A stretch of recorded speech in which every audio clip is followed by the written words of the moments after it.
نلتقي مع أحد أشاوس مدينة تزربو ليحدثنا عن وضع داخل في نقطة مفرق تزربو. حدثنا في البداية، حدثنا عن الوضع داخل هذه النقطة.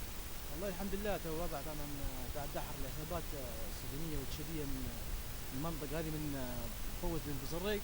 الامور ان شاء الله تمام باذن الله. الطريق تو امن من عندي جالهم هنا ان شاء الله امن باذن الله، والايام الجايه ان شاء الله نبون نامنوا النقطه هذه، بعد نحاول نروح اخرى نامنوا التوابل والصحراء باذن الله كلها نامنوا باذن الله. الحمد لله تو في عائلات بالليل تحركت ثمن وخش على كفره وتزربوا، والامور ان شاء الله تمام خير من قبل ان شاء الله.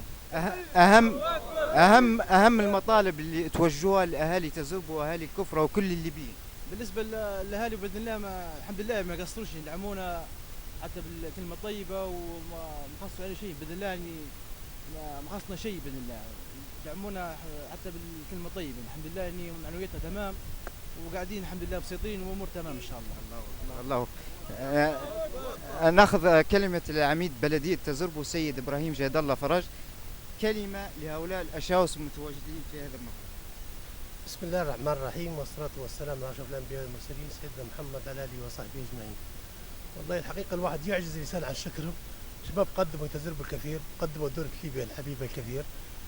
أولا إن شاء الله في ميزان حسناتهم، لكن نوصيهم بالثبات في الموقع والصبر، إن الصبر هو مفتاح الفرج.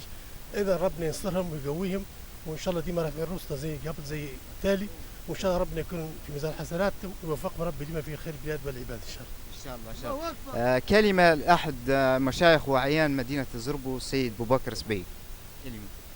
بسم الله الرحمن الرحيم، والصلاة والسلام على أشرف الأنبياء والمرسلين. باسمي وباسم حكماء وأعيان وسكان تزربو جميعا أحيي هؤلاء الأشاوس، أحيي شباب مدينة تزربو المجاهدة، أحيي شباب مدينة كفرة على تأمينهم وعلى وقفتهم الجادة وعلى فتحهم لنقطة بوزريق.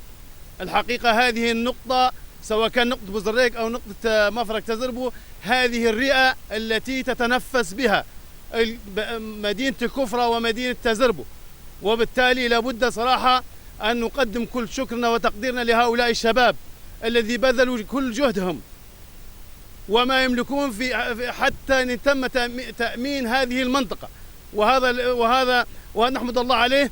ونقدم فعلا شكرنا لمستشفى مدينة تزربو اللي هو استقبل الجرحى نقطة بوزريق وفتح منطقة بوزريق. مستشفى تزربو التي قدم الكثير والكثير.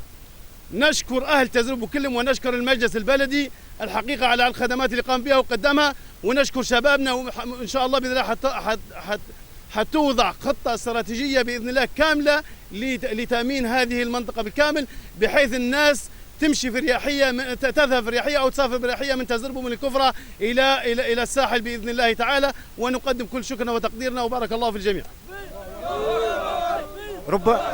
كما شاهدنا أعزائي المشاهدين من الأشاوس الأبطال ومن الأعيان ومشايخ منطقة تزربو والمجلس البلدي كلهم تكاتفوا من أجل دحر هذا العدو الخارجي. ربما أزالت العديد من الشكوك حول ما يحدث في الجنوب.